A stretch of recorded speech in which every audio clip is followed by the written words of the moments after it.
এই সূরার শুরুর যে আলহামদুলিল্লাহ, এটা মাগফিরাতুন সাবাবুন ফি মাগফিরাতিজ যুনুব ওয়া জালবির রিজকি। দুনিয়ার আমরা যত গুনাহ করছি সব গুনাহ মাফের কারণ, সাথে সাথে আমাদের রিজিক বৃদ্ধির কারণ। আল্লাহ রিজিক বাড়ায় দেয় কিসের মাধ্যমে? আলহামদুলিল্লাহর মাধ্যমে। দলিল, নবীজির এক সাহাবা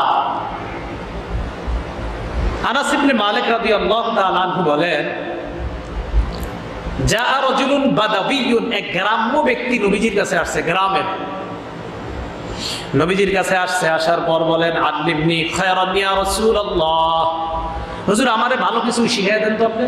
গ্রামের মানুষের কথা যেরকম হয় আর কি, আয়েশা কয় হুজুর ভালো কিছু আমারে শিখিয়ে দেন।